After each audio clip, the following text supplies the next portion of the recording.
ओम शांति। आज बाबा की 1 तारीख के महावाक्य है साकार वाणी। सार में बाबा सुनाए, मीठे बच्चे, बेघर से प्रिंस बनने का आधार पवित्रता है। पवित्र बनने से ही पवित्र दुनिया की राजाई मिलती है। मीठे बच्चे, बेघर से प्रिंस बनने का आधार पवित्रता है। पवित्र बनने से ही पवित्र दुनिया की राजाई मिलती है। प्रश्न, इस पाठशाला का कौन सा पाठ तुम्हें मनुष्य से देवता बना देता है? उत्तर, तुम इस पाठशाला में रोज यही पाठ पढ़ते हो कि हम शरीर नहीं आत्मा है। आत्मा अभिमानी बनने से ही तुम मनुष्य से देवता, नर से नारायण बन जाते हो। इस समय सब मनुष्य मात्र पुजारी अर्थात पतित देह अभिमानी है। इसलिए पतित पावन बाप को पुकारते रहते हैं। गीत, छोड़ भी दे आकाश सिंहासन। ओम शांति। बच्चे जानते हैं कि यह ओम शांति किसने कहा? कौन से बच्चे? आत्माएं जानती है कि ओम शांति किसकी आत्मा ने कहा? परमपिता परमात्मा ने कहा। बच्चे जानते हैं, मनुष्य की आत्मा ने नहीं कहा। यह परमपिता परमात्मा शिव ने कहा। वह सभी का बाप ऊंचते ऊंचा है। अब गीत में सुना, भारत पर बहुत माया का परछाया पड़ा हुआ है। बहुत पतित बन गए हैं। इसलिए पुकारते हैं कि हे पतित पावन, फिर से आओ। पावन बनाने आत्मा ही बुलाती है अपने बाप को, जिसको भगवान कहते हैं, वही पतित पावन है। एक की ही महिमा होती है। वह है सभी आत्माओं का बेहद का बाप। यहाँ सब पतित बन गए हैं। तब पुकारते हैं, हे परमपिता परमात्मा, वही ज्ञान का सागर भी है, पतित पावन भी है। वह पिता भी है तो शिक्षक भी है, क्योंकि ज्ञान सागर भी है, वर्ल्ड अथॉरिटी भी है। सभी वेदों शास्त्रों ग्रंथों को जानने वाला भी है। उनको कहते ही हैं नॉलेजफुल।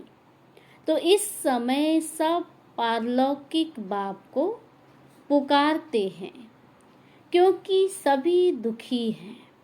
कहते हैं गॉड फादर। उनका नाम भी चाहिए ना।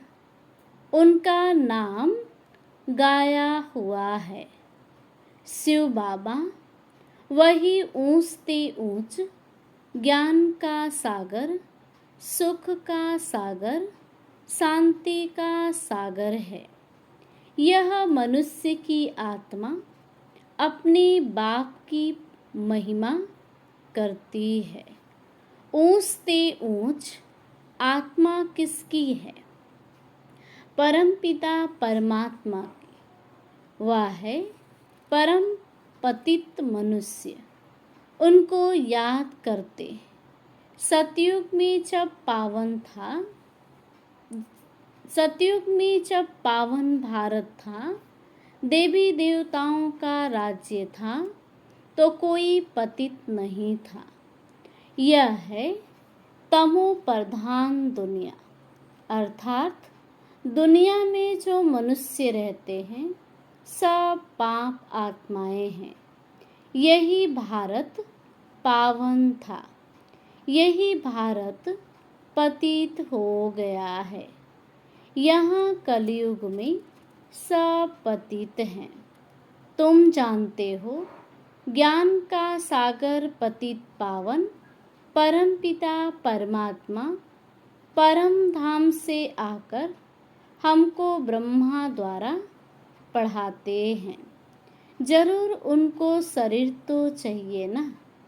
यह बातें कोई शास्त्रों में नहीं है। ज्ञान का सागर जो अथॉरिटी है वही सब कुछ जानते हैं। भारत में चित्र भी दिखाते हैं। विष्णु की नाभि से ब्रह्मा निकला, उनको हाथ में शास्त्र देते हैं। अभी विष्णु कोई सब शास्त्रों का सार नहीं सुनाते हैं। परमपिता परमात्मा ज्ञान का सागर ब्रह्मा द्वारा सब शास्त्रों का सार समझाते हैं। ब्रह्मा विष्णु शंकर का भी वह रचयिता है। ब्रह्मा को व विष्णु को ज्ञान का सागर नहीं कहेंगे। शंकर की तो बात ही छोड़ दो। अभी ज्ञान का सागर कौन? निराकार ऊंच ते ऊंच परमात्मा ही पतित पावन है। यह महिमा है उस परम पिता परमात्मा की।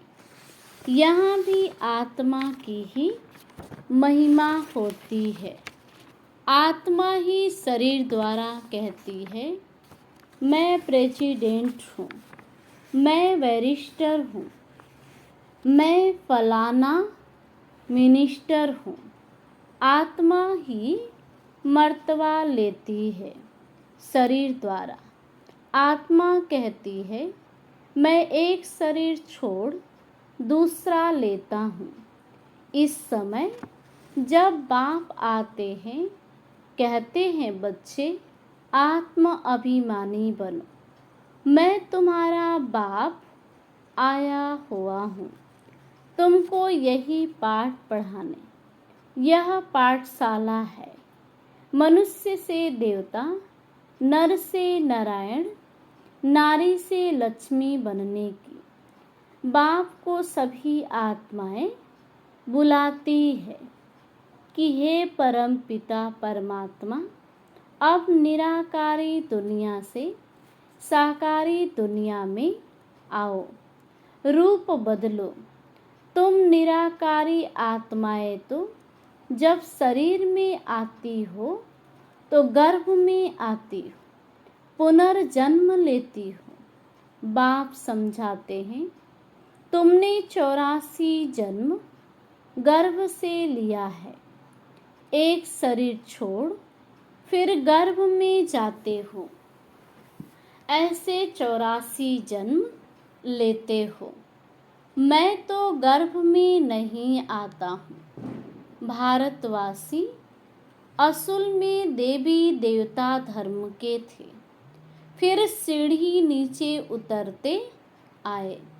क्षत्रिय वर्ण में, फिर वैश्य शूद्र वर्ण में कलाएं कम होती जाती है। भारत 16 कला संपूर्ण था, फिर 14 कला बना। भारतवासी अपने जन्मों को नहीं जानते। 84 जन्म भारतवासी ही लेते हैं और कोई धर्म वाले 84 जन्म नहीं लेते। तुम सुदर्शन चक्रधारी बने हो। यह ज्ञान की बातें। सुदर्शन चक्रधारी बनने से तुम चक्रवर्ती महाराजा बनते हो स्वर्ग का। तुम अच्छी रीति जानते हो, हम यहाँ आए हैं पतित से पावन बनने। यह है ही पतित दुनिया। पतित पावन सर्व का सद्गति दाता तो एक ही बाप है। सब उनको ही पुकारते हैं, बाप को याद करते, कृष्ण को नहीं। कृष्ण ने गीता नहीं सुनाई, गीता है सर्वशास्त्रमयी शिरोमणि। भारत की गीता किस धर्म का शास्त्र है? आदि सनातन देवी देवता धर्म का। किसने गीता गाई? राजयोग किसने सिखाया? परमपिता परमात्मा पतित पावन बाप ने। तो तुम्हारी आत्मा जो निराकार थी, उसने अभी यह साकार शरीर धारण किया है। साकार मनुष्य को कभी भगवान नहीं कहेंगे। बल सतयुग में लक्ष्मी नारायण है तो भी भगवान नहीं कहेंगे। यह तो करके उपाधि यानी टाइटल दी जाती है। कायदे अनुसार भगवान एक है, क्रिएटर इच वन, बाकी वह है देवताएं। 5000 वर्ष की बात है। इन लक्ष्मी नारायण का राज्य था। इनको महाराजा महारानी कहा जाता था। भगवान महाराजा नहीं बनते हैं, वह तो बाप ही है जो आकर भारतवासियों को ऐसा देवी देवता बनाते हैं। अभी तो देवी देवता धर्म का कोई है नहीं। इनको कहा जाता है रावण संप्रदाय, क्योंकि रावण राज्य है। रावण को वर्ष वर्ष जलाते रहते हैं, क्योंकि यह पुराना दुश्मन है। परंतु इनको भारतवासी जानते नहीं। शास्त्रों में भी वर्णन नहीं है कि रावण कौन है। रावण को 10 शीश क्यों दिखाते हैं? इन बातों को अच्छी रीति समझना है। मनुष्य तो बिल्कुल पत्थर बुद्धि है, पारस बुद्धि। इन लक्ष्मी नारायण आदि को कहेंगे पारसनाथ। पारसनाथनी का राज्य था, यथा राजा रानी तथा प्रजा। भारत जैसा सुख धाम और कोई खंड होता नहीं। जब भारत में स्वर्ग था तो कोई बीमारी, दुख, रोग नहीं था, संपूर्ण सुख था। गाया जाता है ईश्वर की महिमा अपरंपार है। वैसे भारत की भी महिमा अपरंपार है। सारा मदार पवित्रता पर है। पुकारते भी ऐसे हैं, सब पतित हैं, पीस नहीं है, प्रस्फुटी भी नहीं है। अभी तुमने समझा है। हम भारतवासी सूर्यवंशी देवी देवता थे, फिर धीरे धीरे पतित बने हैं। इनको कहा जाता है मृत्यु लोक। इसको आग लगनी है। यह है शिव ज्ञान यज्ञ, रुद्र ज्ञान यज्ञ भी कहते हैं।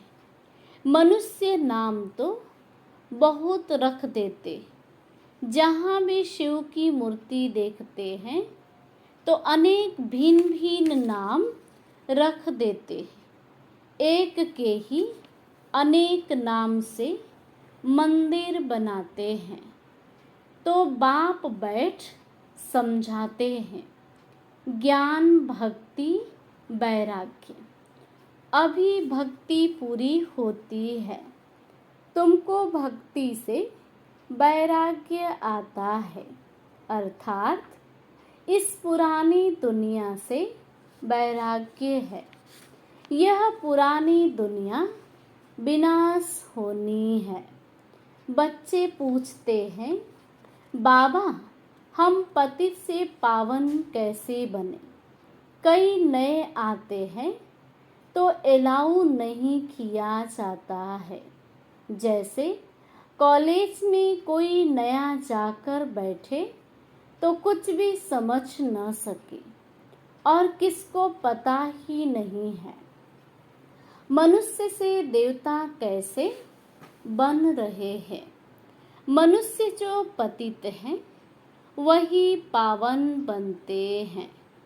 इस समय भारत भी बेघर है। सतयुग में भारत प्रिंस था। श्री कृष्ण सतयुग का पहला नंबर प्रिंस था। उसमें सब गुण है। राज्य लक्ष्मी नारायण का कहेंगे। कृष्ण तो प्रिंस था, राधे प्रिंसेस थी। कृष्ण प्रिंस की ही महिमा गाई जाती है। सर्वगुण संपन्न, 16 कला संपूर्ण, उसने कोई गीता नहीं सुनाई। वह तो सतयुग का प्रिंस था। वह पतित मनुष्यों को पावन बनाने के लिए गीता पाठ सुनाए। यह हो नहीं सकता। यह सब शास्त्र है भक्ति मार्ग के। कितनी शास्त्रों की महिमा है। सतयुग में कोई शास्त्र, चित्र आदि भक्ति मार्ग के होते ही नहीं। वहाँ तो ज्ञान की प्रारब्ध होती है 21 जन्मों के लिए। फिर से सतयुग का राज्य भाग्य ले रहे हैं। भारतवासी सतयुग में 5000 वर्ष पहले विश्व के मालिक थे और कोई भी पार्टीशन आदि नहीं था। 5000 वर्ष की बात है। अभी कलयुग का अंत है ना। विनाश सामने खड़ा है। भगवान ने यह ज्ञान यज्ञ रचा है।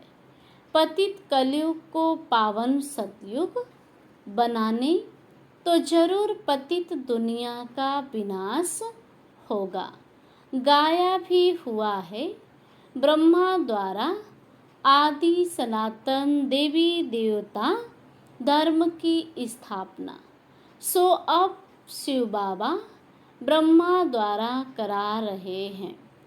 तुम अभी मनुष्य से देवता बन रहे हो। गाते भी है परम पिता परमात्मा ब्रह्मा द्वारा स्थापना कराते हैं। वह तो हुआ प्रजापिता, उनकी सब औलाद है। बरोबर ब्रह्मा द्वारा ही स्वर्ग की स्थापना हुई थी। आज से 5000 वर्ष पहले भी मैं संगम पर आया था तुमको यह राजयोग सिखाने। कृष्ण नहीं, मैं आया था। कृष्ण पतित दुनिया में आ नहीं सकता। बाप ही आते हैं। वही सर्व का सद्गति दाता है। मनुष्य को सद्गति दे नहीं सकते। याद भी सभी एक को ही करते हैं। परमपिता परमात्मा कहाँ रहते हैं तुम बच्चे जानते हो। परम धाम में रहते हैं। वह है ब्रह्म महातत्व। वहाँ आत्माएं पवित्र जैसे महात्माएं हैं। यहाँ भी महान आत्मा पतित आत्मा कहते हैं ना। वास्तव में यहाँ महान आत्मा एक भी नहीं है। आत्मा को ही पावन सतो प्रधान बनना है। ज्ञान और योग से, न कि पानी से। आत्मा ही पतित बनी है। आत्मा में ही खाद पड़ती है। आत्मा ही गोल्डन, सिल्वर, कपार आदि बनती है। अभी आत्माएं जो पतित है उनको पावन कौन बनाए? सिवाय परमपिता परमात्मा के और कोई बना न सके। बाप ही बैठ समझाते हैं, मामेकम याद करो तो तुम्हारे पाप भस्म हो जाएंगे। जितना याद करेंगे उतना पतित से पावन बनेंगे। मेहनत इसी में है, ज्ञान तो सारा बुद्धि में है। यह चक्र कैसे फिरता है? हम 84 जन्म कैसे लेते हैं?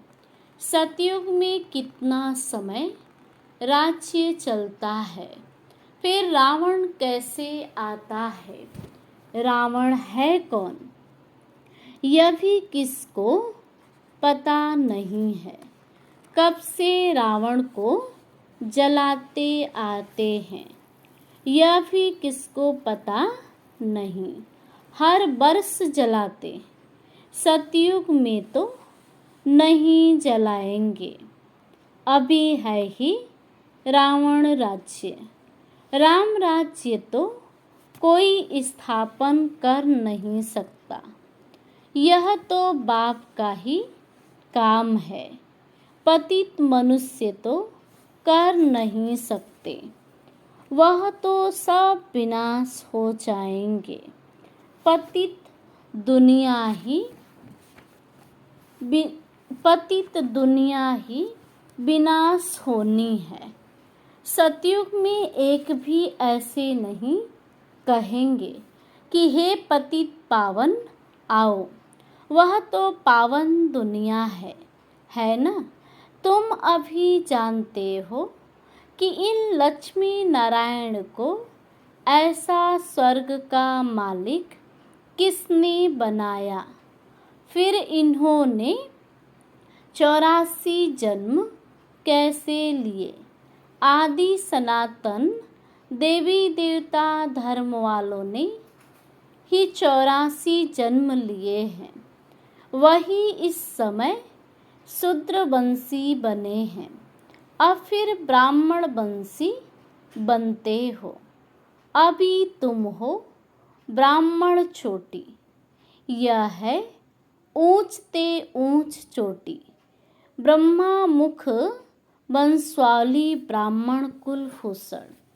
अभी तुम शिव बाबा के बच्चे भी हो, पुत्र पोत्रियां भी हो। शिववंशी फिर ब्रह्मा कुमार कुमारियां हो। वर्षा मिलता है दादे से। बाप कहते हैं मुझे निरंतर याद करो, पावन बनो तो तुम मेरे पास मुक्ति धाम में आ जाएंगे। इन बातों को समझेंगे वही जिन्होंने कल्प पहले समझा है। वह तो हजारों हैं। कोई पूछते हैं कितने बीके हैं? बोलो हजारों की अंदाज में है। इस दैवी झाड़ की वृद्धि होती जाती है। अब फिर से सैंपलिंग लग रहा है। आदि सनातन देवी देवता धर्म का, क्योंकि देवता धर्म है नहीं। सब अपने को हिंदू कहलाते रहते हैं और धर्मों में कन्वर्ट हो गए हैं। फिर सब निकल आएंगे, आकर बाप से वर्षा लेंगे। तुम आए हो बेहद के बाप से बेहद के सुख का वर्षा पाने, अर्थात मनुष्य से देवता बनने। अच्छा, मीठे मीठे सिकिलधे बच्चों प्रति माता पिता बाप दादा का याद, प्यार और गुड मॉर्निंग। रूहानी बाप की रूहानी बच्चों को नमस्ते। रूहानी बच्चों की तरफ से रूहानी बाप दादा को नमस्ते नमस्ते नमस्ते, गुड मॉर्निंग, शुक्रिया बाबा, शुक्रिया। धारणा के लिए मुख्य सार। पहले पॉइंट, पतित से पावन बनने के लिए ज्ञान और योग में मजबूत होना है। आत्मा में जो खाद पड़ी है उसे याद की मेहनत से निकालना है। दूसरी पॉइंट, हम ब्रह्मा मुख वंश वाली ब्राह्मण चोटी हैं। इस नशे में रहना है। ब्राह्मण ही वर्षे के अधिकारी हैं, क्योंकि शिव बाबा के पोत्रे हैं। वरदान, अपने अनादि आदि रियल रूप को रियलाइज करने वाले संपूर्ण पवित्र भव। अपने अनादि आदि रियल रूप को रियलाइज करने वाले संपूर्ण पवित्र भव। विस्तार, आत्मा के अनादि और आदि दोनों काल का ओरिजिनल स्वरूप पवित्र है। अपवित्रता आर्टिफिशियल शूद्रों की देन है। शूद्रों की चीज ब्राह्मण यूज नहीं कर सकते। इसलिए सिर्फ यही संकल्प करो कि अनादि आदि रियल रूप में मैं पवित्र आत्मा हूँ। किसी को भी देखो तो उसके रियल रूप को देखो। रियल को रियलाइज करो तो संपूर्ण पवित्र बन फर्स्ट क्लास एयर कंडीशन की टिकट के अधिकारी बन जाएंगे। आज का स्लोगन, परमात्मा दुआओं से अपनी झोली भरपूर करो तो माया समीप आ नहीं सकती। परमात्मा दुआओं से अपनी झोली भरपूर करो तो माया समीप नहीं आ सकती। अच्छा, ओम शांति।